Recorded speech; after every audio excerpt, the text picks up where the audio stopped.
describe the slides to make it easier for you. So onwards. We're going to focus on the why and what, and also we'll touch on the how. But this subject is very deep, and we need to get a sense of what's happening. So what's happening is that there's incredible amounts of disruption, Viren. We're seeing companies that are facing a rate of disruption that we've not seen before. We're seeing players such as Alibaba, Tencent, that are going from the traditional business into various businesses. Dyson is going into cars. We're seeing what we like to call industry convergence. So the rate of innovation is becoming faster. Industries are starting to overlap. Just look at your mobile phone. On your mobile phone, around 15 years ago, if you were Sony, you would not have seen that people will be taking a huge number of photographs using your mobile phone. So the camera industry is being disrupted. You got the newspaper industry being disrupted because people are downloading their articles on their phone, reading it, health diagnostics. Again, we're seeing different types of industries on the mobile phone coming in and converging in some ways. And we're seeing this with pharmaceutical companies going into the food industry. We're seeing food industry companies going into the pharmaceutical industry. And we're seeing this overlayering happening across many industries. We're seeing in fintech, we're seeing it in education, lots of changes. But also what's interesting is that we're seeing disruption happening. On the screen, you can see a picture of Now. And Now is a robot that is coming into place. And the view is that young children in schools will be learning and kind of getting knowledge from Now. And that's scary because around 47% of the jobs we see today are going to be automated. And we're going to see that through artificial intelligence, through robotics. We're going to see around, give or take, 2 billion jobs disappearing, Viren, which is going to bring disruptions, and companies will have to think about reorganizing their business models, not only processes, but also their products. And so this brings us to the next kind of interesting fact here, which is that 90% of all UK jobs created now come from companies that are less than 5 years old. 5 years old. I mean, just look at these companies like, Instagram. Just look at these companies like Netflix.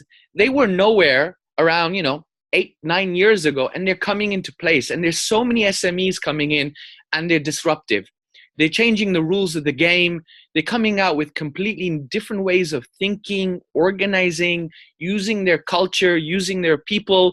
And this brings us to get a sense of, companies are now getting advantages that are temporary. Go to 1965, come to 2017. Look at the Fortune 100 list back then. Look at the Fortune 100 list now. What we're seeing is that many of those companies are disappeared. Around 80% of those companies are gone. This tells you that we're in difficult times. Joseph Schumpeter is an economist that I really admire, Viren.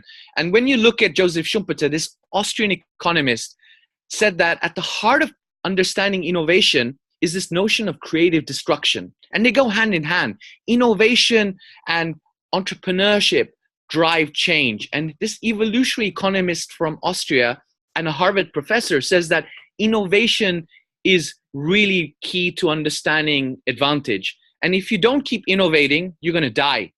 And essentially, we're talking about not only invention, but we're seeing everything together, in terms of the systems, the processes, the relationship, the knowledge, and all those things. But Viren, we need to understand this because innovation in companies is not easy. The way you design, the way you test, the way you look at the return on investments, all these things are very important. And we're going to look at that in a few moments. But Viren, we often hear companies talk about innovation being hard. Whenever I speak to executives, they say, Taz, I find innovation to be difficult. And sometimes looking at the timeline is challenging.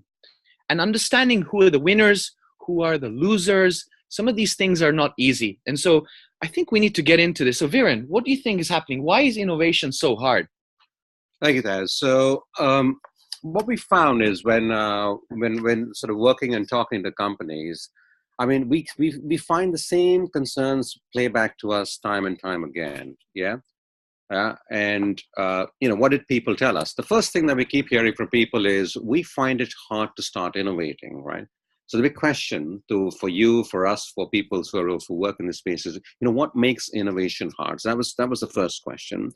The second question is that even when companies do get started, right, and they do start innovating, they find the results are not inspiring, the results are not what they expected, there's more failure than they anticipated. So there's an expectation gap out there. So then the question is, what can we do to make it more successful? And the third bit then is that if I can get my whole company, not just the leadership team, to be more innovative. So, right, you can find, the top leadership team is talking innovation and is barking down saying, hey, you've got to be more innovative, but you find the organization is not moving. So what is that you can do to set up the culture, And these three questions are the big ones that concern companies that are in an industry where they need to move faster than their competitors to remain competitive in the market. And I think that's the theme of what we've been talking about. So let's just keep exploring this. So let's take an example of a company that we've known for a long time, and I use examples out here which tend to be household names. So don't think of this as a big company. Example, think of this as a company that you've heard of in the past. So Kodak, company started before 1900 by the gentleman George Eastman, and this company has been innovating for over 100 years. It had the first portable camera. It had the first sort of throwaway camera, the first Polaroid camera. So we know all of that, and and it did a lot of innovations in its heydays. What a lot of people don't know that Steve Sassano was working out there, actually built digital photography that we use today in 1975. Kodak got the first patent for a digital camera. It had the first patent for the JPEG format, which we use to store images, the first color tray, the first megapixel sensor. All of that technology belonged to Kodak. So if you take your phone today or a digital camera, almost 50 patents of those actually belong to Kodak. But where is that company today? It's not around. That company disappeared in 2011. And the reason was that it wasn't because it was not innovating in R&D, because it stopped innovating in terms of what was going to be their future business model. What they couldn't give up was the fact that the customer taste had changed, that print photography was no longer the situation. Kodak cameras went on to NASA missions, right? But they were still setting up print kiosks. They thought that digital would ultimately end up on paper print. People didn't want that. And that rigidity ended up in their failure. So that's an example of a company that failed to innovate in the broader sense, not of technology, but how it should do business. And let's take another example of a company. Sorry, this is the graph of Kodak. I just wanted to show you of how their value dropped from mid-90s to 2011. I want to bring another company again that we know really well, which is Gillette. Now, Gillette is a company that's known to innovate to the point where it launches new razors and new blades and new technologies that compete with their own products. The word used is cannibalization. And Gillette competes with its own product, and it's got a strong belief that if we don't cannibalize our own business, somebody else will. So for people who are in strategy, cannibalizing your own business to build a better product or technology actually is a decent strategy out there. And Gillette, you can see at this graph, you can see that as it started launching its technology in new razors and blades, it kept increasing its market share. Gillette has 60% market share in most of the economies it works in. Yeah, and obviously the company is owned by P&G. So here's an example of a company that actively does innovate. And I want to finish off with the last example of a couple of companies who both had the opportunity, and this comes to the MP3 player. We've heard of Sony. Yeah, Sony was a company that built the Walkman and had proven to the world that people would carry music personally in their pockets. It had the technology with MP3 player in Sony. There were people driving it. And do you know what? Sony and its large committees and bureaucracy actually killed that idea. And they killed that idea because they were concerned about piracy, because one part of Sony was in the music business. And they said, if I put an MP3 player, people will copy music. Apple, on the other hand, made a go of it, went and did big partnerships. What happened as a result? Well, Apple was valued at about a third of Sony before this whole game started. And by the time the iPod was out, Its valuation was twice. So this is how Sony missed the bus. So this brings us to a really important point out here, that innovation is like a double-edged sword. It's damned if you do, because the results are not always hot. People find it very risky, right? And if you go to innovate, and if you're the innovative person in the company, actually putting yourself at risk, because you might try something and it's not going to succeed. So it's damned if you do, and it's damned if you don't. If you sit out there and as a company and you don't innovate, you're likely to be overtaken. Look at what's happening to the cab companies out here. So, how do we basically dissolve this dilemma?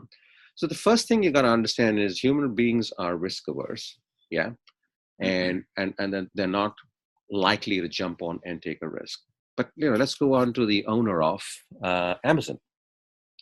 And Jeff Bezos said this in a really famous quote.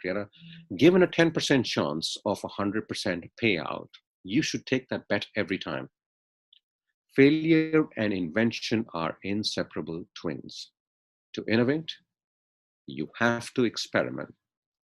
Now, if you know in advance that it's going to work, it was never an experiment in the first place. Yeah, right? It was never an experiment in the first place. So let's get back to what people are telling us, which are the questions I raised in the beginning. And what I'd like to do over the next 20 minutes in the presentation is walk through what is it that we can do to solve some of these dilemmas that people and companies have in the organization. So what makes innovation hard, or makes it different from running the business in a business as usual manner, i.e. operationally efficient? And how can you actually manage innovation and create the culture in the organization? So let's look at innovation and business as usual. So business as usual is predictable, it's linear, you're making improvements as you go along. You can almost predict what you're doing in a short period of time. Innovation, on the other side, is creative, it's messy, it's tricky, it's experimental, it's risky. Now, why I'm showing this side by side is I want you guys to understand that you can't run innovation the same way you run operationally efficient companies. Operationally efficient companies are short-term driven. If you're in the public eye, it's earning call driven. You want to make those commitments and meet those commitments you made to shareholders or stakeholders. You look at projects and say, should I invest in this? Should I not? So it's very simple. I'm not saying simple, but they're very discrete, no-go decision. With innovation, you got to experiment. It's like drug discovery. Experiment. You find something, you tweak it, you move on to the edge. So it's a slightly different mental model of going forward. So I think the first thing companies and individuals who are working and leaders need to realize that innovation operates in a slightly different manner than productive companies do when they're in their sort of core business. Yeah. So let's work on something like this. There was also this fact about Gretzky, a very famous sort of ice hockey coach, who said, you will always miss 100% of the shots you don't take. So, if you do take the shots, some will go in, some will won't. But if you don't take the shots, right? So one of the biggest risks, which people call risk of mission, is not taking any risk. So when people say, I don't take a risk, well, then you don't get out of bed, right? The moment you get out of bed, there's always a little bit of risk in everything that you're doing. So I'm going to now bring some sort of thinking, some frameworks, some nuances. Yeah. I think we'll sort of do the chats towards the end, right? Bring on some nuances out there. One is, let's look at how we innovate across a time period. Yeah. So let's take each one in turn.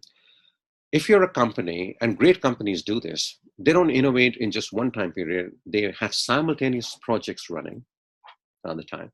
So if you're looking to innovate in the next 6 months or 1 year, we are doing what we would call projects in operational excellence. You're bringing incremental innovations that are either taking cost out of your business or bringing new features to customers, what they like, right? And it's fairly incremental, fairly predictable, and you can predict the cost, you can predict the return. So that's pretty good. If you're looking at a 1 to 3 year, you're now looking at adjacencies into your business. Can you move into slightly different segments? Can you make slightly different offerings? Can you make a cheaper offering? Can you make a more premier offering? Can you attack a different segment? Can you move into a different market? And this is where your convergence theory starts coming in, where industries move into each other. Still predictable, but you're moving into an area of unknown. Yeah. So, and you're still using some sort of projection on your NPV, however finance wants to move. But when you look further out, things become very different. A lot of people are talking a 5-year plan is dead. You don't know how the world is going to move 5 years from now. I mean, I've done this many times. You go into a session, we say, guys, we're using WhatsApp today. Can you imagine 5 years ago in 2011 or 2012, right, that something like WhatsApp would come and take over our lives as a ubiquitous mechanism of communication? You can't imagine, right? So you can't imagine what's going to be in 5 years' time. So how do you innovate in that time period? Over there, what we're trying to do is A, create a culture, B, start looking at weak signals of what's happening in the market, see how startups are evolving, see what might be the 2 or 3 emerging technologies of which one of them will become a big bang. And I'll give you an example here. We have GM as a car company that backed the hydrogen fuel cell, yeah, as going to be the way to get out of internal combustion engine. And they spent $1 billion, $1 billion behind this technology to produce the EV1 car. And you know what, Taz? That didn't work.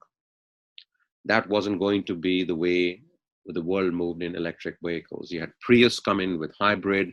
You had Tesla come in with lithium ion batteries out there. So what's the lesson we can learn from what a GM did? If you're planning that far out into the future and you don't know whether that technology is going to become mainstream, it's better to run several experiments with gated processes to decide which one might be the one that you might want to take. And that's exactly how pharmaceutical companies operate. But those experiments should be cheap, cost effective, and have very quick sort of assessments of whether we should go ahead or not. There's another thing out here. If a project in a 6-month time period is sort of likely to fail, you stop it. You may not go ahead. But if you're experimenting for the long term, there are other techniques that you look at pivoting to see if something is working or if something is not working. So that 4, 5, 6 year is where you start looking at moonshots. You say, how might this industry change in the future? What will happen if 3 billion people come into the marketplace? What will happen if 3 billion people, which is true, are coming into the workforce with China and India and Bangladesh? What if these people are all available through Odesk as people to be a part of an extended organization who could be a part of your workforce? They're your workforce, they're your consumers. That's how taste is changing. What if you go to Africa and you find that it's completely leapfrogged the whole landline business, and mobile is how payments are already being made out there with things like M-Pesa as an example. And of course, you've got background from Kenya and Africa, so you know that almost 10 or 20% of trade is basically happening through. It's going up now. It's going up. Absolutely. Now. Yeah. And it was just started as someone who was working at Vodafone. So the big takeaway from here is that if you want to be innovative as a company, don't get stuck on doing only one kind of innovation, i.e. new product launch 3 years from now, or only operational improvement, or only big bets. You've got to have this portfolio notion that a combination of these running at the same time. A bit like Google. Right? So you're fixing Gmail now.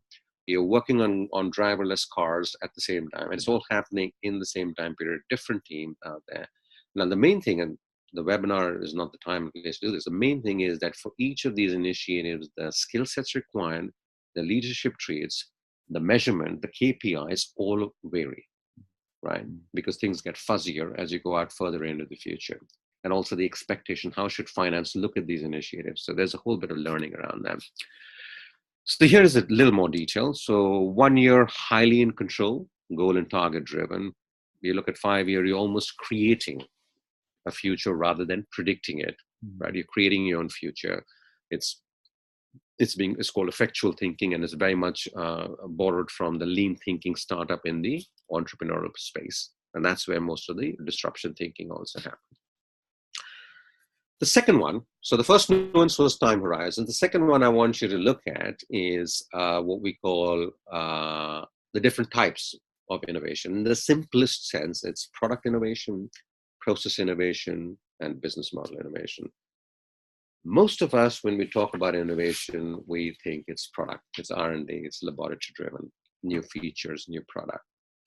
What most people don't realize is that returns on innovation to company, they're much greater returns using other mechanisms of innovation. So process innovation is what Toyota did as an example of making a lean manufacturing system, of how everything was aligned and streamlined and there was no waste in doing that. And once an industry becomes mature, it is process innovation that actually gives companies a competitive edge. And the third innovation is really the business model innovation, which is, what are the fundamental economics of how you make money in that business? I'll just share a couple of examples. You've got, I said, Gillette. Now, Gillette doesn't make money in razors. It makes money through consumables, through blades. Its blades are really expensive, and they are the same price, whether you buy them in India, Pakistan, China, or the UK. So there's no arbitrage, right? There's no burger economics happening on it. And that's how they make their money, right? Another example of a business model innovation is Airbnb, a company that brokers spare supply of people's homes and rooms into a market that's willing to consume that. And it does more bookings than the Hilton Hotel and doesn't own any assets, right? So that's an example of a business model innovation out there. The important thing I want to leave you with, which I'll talk about in the next slide, is that, don't think that process innovation or cost improvement is a way that you can continue to go endlessly, because beyond a point, you will not be competitive simply by reducing costs in the way you deliver your business. You'll be overtaken. There'll always be someone who can go to China. There'll always be someone who can do it cheaper, right? So there's a limit to that style of innovating, and which is why you've got to look at a palette of innovation techniques out there. So what's going to be wonderful on this call is I'm going to share with you very briefly what's the range of techniques that are available for you to innovate beyond what people normally think as a laboratory activity. So I spoke about our time horizons. We spoke about simple process, product, and business model innovation. And I want to just expand this out further into this third stream, which is, where is the maturity of your industry? So if you're starting out and you're new and the technology is just about coming, you can do disruptive innovation. And disruptive innovation is only one of the probably 8, 9, or 12 types of innovation out here. Now I can take a bet. We all say we want to be disruptive innovators, but I can take a bet here that, for all the people on the call, it's probably none of us who's going to actually have a disruptive innovation that will make it big. Yeah. Remember, there are very well-funded startups out of Silicon Valley, right? With very strong backing, very smart people, very experienced people who are trying to move into industries and take it on. And off that, only one will probably be the dominant technology, like batteries, like fuel cells. Yeah. So we've got to look at what are the other ways of innovating that are available to us as SMEs and normal companies. And here is an example out there. So very briefly, if you want to be an operationally excellent company, which is a strategy that you might have, you may look at value engineering or value migration. If you want to be a customer intimate company like a Lexus, right? You want to be very close to your customer and give them an experience. Then you want to look at experiential innovation or launching new products with features out there. Yeah. And if you're in a declining industry, then you want to see is acquisition, innovating through acquisition or a renewal, a possible strategy. So the first message takeaway is the type of innovation that you want to pursue, firstly, is not limited to just disruption or not only product, it's a palette of opportunities and it's in your control. The second thing that which is a common myth, people think that it's startups that innovate and it's big companies are hairy and slow and fat and they don't move out there. And actually, there's a lot of research done, and that's not true. Almost half the innovations happen in non-startup companies. They happen in incumbent companies, right? We'll come back to what needs to be in place for that to happen. What's that environment? We'll come back to that. But the main thing to understand is that incumbent companies, 47% of innovations actually happen in the Gs and the PNGs and all the SME kind of companies out here. They're the ones who innovate. And it's not what they're acquiring, it's innovation that happens within their companies out there. So that's really encouraging news. That's really encouraging news because statistics do show that companies are half as likely, right, to do it themselves rather than having to wait for a startup to buy or be disrupted by one of those. So that was the very second thing. And that again says that you're in control, no matter what your size is. The third part is that innovation is a management paradox. Remember I said business as usual and innovation are sort of a bit different. Well, really hear how it's different. When you're innovating, you're focusing on the future. When you're operating a business, you have to deliver results today and tomorrow, right? There's a cash flow thing. When you're innovating, You're fostering a creative chaos. You're creating an environment, walking away to see some results happen. When you're running a business and delivering to your customer, you want predictability. You want it to be on time. You don't want any creativity out there, right? So there's a range of paradoxes out there, which really means that there's a challenge of management needs to be educated to handle this duality if you want to be an innovative company. Run the core business really well in a predictable manner. At the same time, run an innovation process on the side. And that requires ambidexterity. Ambidexterity is the term that's used. Julian Birkinshaw has written a lot about it. So ambidextrous leadership, ambidextrous styles of management really become a big thing out there. And the last thing is, and then we'll sort of, bring it back to you, Taz. The last thing is, which is the question that's saying is that, how is it, how can we get just beyond top leadership? How can we drive the entire company around innovation? So there's huge research done in the sense like, what really makes companies innovative down to the core, right? Then the company as a whole is innovative, not just lone stars working in a laboratory. So they did this research and they said, let's check it for ethnicity. Is it people in Israel or the US that are innovative? Is it country? Is it natural? Is it a culture? Is it distance from the equator? Is it intellectual property? Is it the number of patents? Is the law of institutions? Is it protectionism? Is it the internal culture of the firms, right? And we did all this survey and the results were really, really, really surprising, right? Yes, we do expect investment into R&D to be some sort of a predictor, but the biggest result was that the individual firm's culture was the biggest predictor of whether the firm was going to be innovative or not, right? It wasn't the number of patents. It wasn't its intellectual property. It wasn't whether it was based in the South Pole or in Africa, distance from the equator, or the national culture. Yes, if you're based in Israel and there is a buzz and you're likely to produce a more innovative company, but it was really the internal culture of the firm. So then the question is, well, that's very nice, Viren. You say it's the internal culture, but what does it mean? And it really means three things. From a behavioral perspective, it was about the willingness to cannibalize, right? And we spoke, G as an example, is the future market focus and tolerance for risk. Now, there's a lot of detail under it. How do you get to sort of understand and unpick what are the elements around that? But the companies that were innovative at the core had these attitudes. And they would also do very specific management things like promote champions, asymmetric incentives, i.e. make sure that if you failed, you weren't penalized to the extent you were rewarded when you did something successful. There was in some companies, they take it to the extreme, they celebrate failure. I mean, I'm not a big proponent of that, but what I'm trying to say is there is a learning in there. And failure was accepted as a part of it, back to what Bezos said out there. And they also set internal markets for competition. So WPP, not doing so well at the moment, but WPP, one of the largest advertising firms, really, you have people in the business competing for customers' business.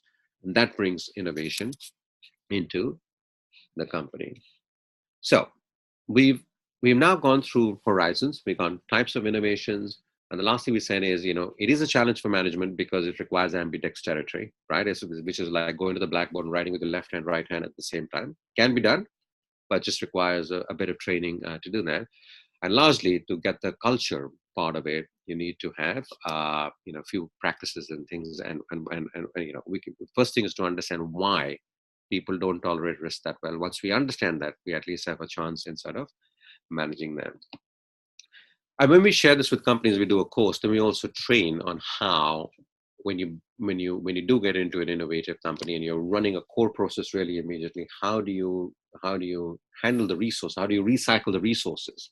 How do you get the smart people to work on more innovative things once they've set up operation in an efficient manner? But that's a subject of how, and as you said, Taz, this is more about the what and why, but I just wanted to share how that particular innovation happens within a company. Yeah.